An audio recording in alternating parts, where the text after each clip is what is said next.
आप सबको सलाम। उम्मीद करता हूँ आप सब लोग खैरियत से होंगे। खुदावंद आप सबके साथ हो और आप सबको बहुत बरकत दे। उसी में मेरे अज़ीज़ों, आज हम खुदावंद के ज़िंदगी बख्श कलाम में से मुक़द्दस मत्ती की इंजील उसका 18 बाब उसकी पहली आयत से लेकर उसकी 14 आयत तक पढ़ेंगे। खुदावंद के ज़िंदगी बख्श कलाम में यूँ लिखा है, उस वक्त शागिर्द यीशु के पास आकर कहने लगे, बस आसमान की बादशाही में बड़ा कौन है?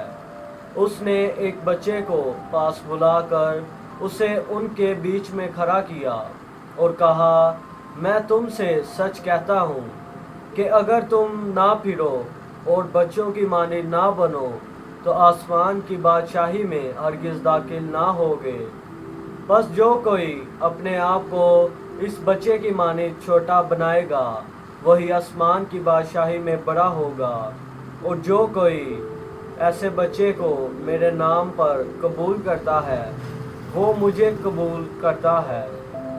लेकिन जो कोई इन छोटों में से जो मुझ पर ईमान लाए हैं किसी को ठोकर खिलाता है, उसके लिए ये बेहतर है कि बड़ी चक्की का पाट उसके गले में लटकाया जाए और वो गहरे समुंदर में डुबो दिया जाए।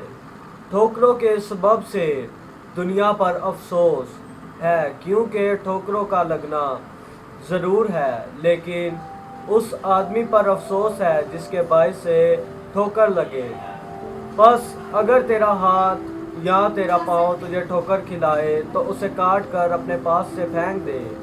टुंडा या लंगड़ा होकर ज़िंदगी में दाखिल होना तेरे लिए इससे बेहतर है कि तू 2 हाथ या 2 पाँव रखता हो, तू हमेशा की आग में डाला जाए।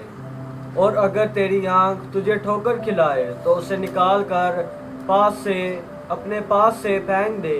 काना होकर ज़िंदगी में दाखिल होना तेरे लिए इससे बेहतर है कि तू 2 आंखें रखता हो, तू आग के जहन्नुम में डाला जाए। खबरदार, इन छोटों में से किसी को नाचीज़ ना जानना, क्योंकि मैं तुमसे कहता हूँ कि आसमान पर उनके फरिश्ते मेरे आसमानी बाप का मुंह हर वक्त देखते हैं, क्योंकि इब्ने आदम खोए हुओं को ढूंढने और निजात देने आया है।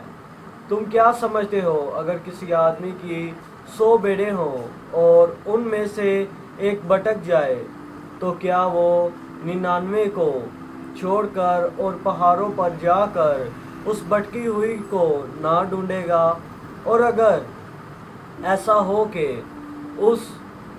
उसे पाए तो मैं तुमसे सच कहता हूँ कि वो उन 99 की निस्बत जो भटकी नहीं इस भेड़ की ज़्यादा खुशी करेगा। इसी तरह तुम्हारा आसमानी बाप ये नहीं चाहता कि इन छोटों में से एक भी हलाक हो। आमीन। खुदावंद का ज़िंदगी बख्श कलाम पढ़े और सुने जाने पर खुदावंद की बरकत हो, खुदावंद का शुक्र हो, खुदावंद आप सबके साथ हो और लॉकडाउन के दौरान आप सबकी बड़ी मदद और हिफाजत करे। अगर आपने मेरी पहली वीडियोस नहीं देखी तो आप मेरे चैनल पर विज़िट कर सकते हैं, और अगर आप मुझे इंस्टाग्राम पर फॉलो करना चाहते हैं तो उसका लिंक भी डिस्क्रिप्शन में है, आप जाएं और फॉलो करें। आमीन।